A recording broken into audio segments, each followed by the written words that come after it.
So we need to set a record and make it clear in here. Of course. And this is the most important thing.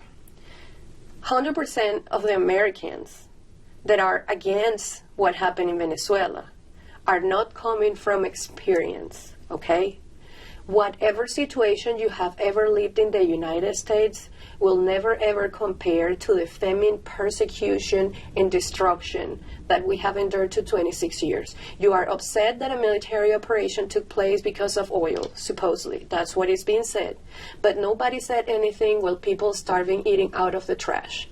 Like, I had friends that took whatever somebody threw on the trash and tried to eat the leftovers. I had family that died because we tried to take medications from the country that we were at and send it to Venezuela, and it wasn't allowed in. Goodness, sorry, the Don't worry. flag came on down. Goodness, all right. Yeah, so we were talking about, how Americans have seen this. And we see it as salvation, honestly. That's the way we see it. We see it as the opportunity to hug our family again, because I'm sorry, we fought way too hard, and we were either killed, run over by their tanks, taken to prison and disappeared. People that I studied with, they just disappeared. They just took them away. They vanished them. So an American that hasn't lived the terror of socialism will never understand what is going on right now. I don't care if you have a master's degree in whatever. Unless you live it in your own skin, you won't ever understand it.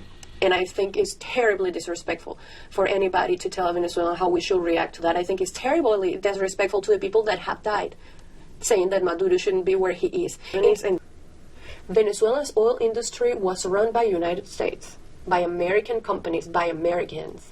Americans built schools, Americans built infrastructures and roads and everything.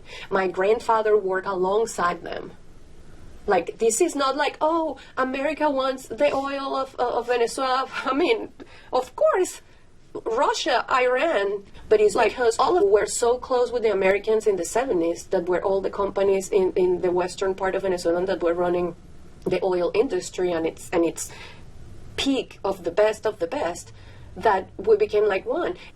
Welcome, Americans, please. We just want to be able to have a life so we can pay for it. So we can live, so we can eat. People say, oh, it's going to be the 52nd or whatever state. Heck yeah, I'll dance the YMCA. But because my family will have food on their plates, because I will be able to go and hug my brother. I haven't seen my brother in so many years. We are considered traitors because we left our country. Our passport means nothing. If you go back to Venezuela, you just go to jail because you're a traitor. The real reality is different. The real reality is different. Those Americans, free Maduro, that's not real reality. That's them living in their little fairy tale story that are going to have a rude awakening. That's the truth. Check one last thing on here. Just always get paranoid, but is there anything else that you would like to add that maybe you haven't said that would be really important? I talked to my brother this morning that lives in Venezuela, and I asked him those words. I said, I'm having the opportunity to talk to somebody about the situation in Venezuela. If you had the opportunity to talk, what do you want me to say? And he said, I want them to know the truth. In here, we don't have a future.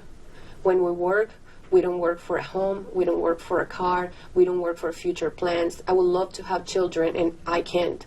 Not because I physically can't, but because we cannot afford it. We work for survival. And sometimes that doesn't even happen.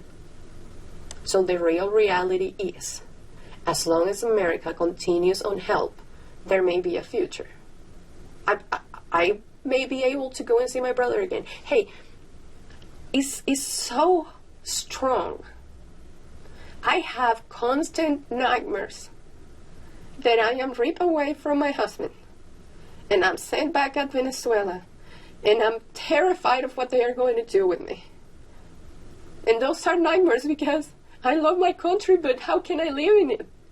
How can I survive in it? That is not even the chance for survival.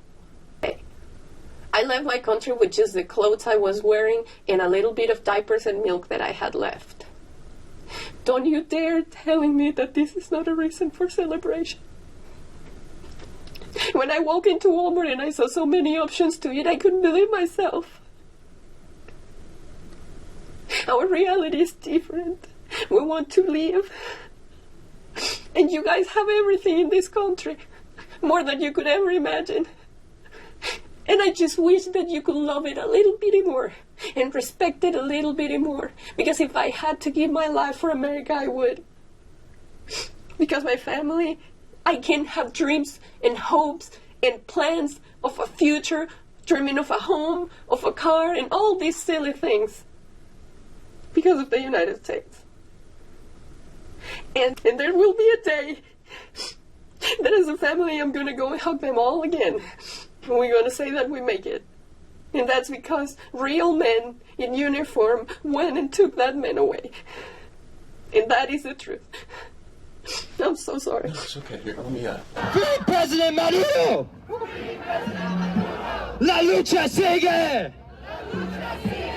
Libertad, socialismo o muerte, venceremos!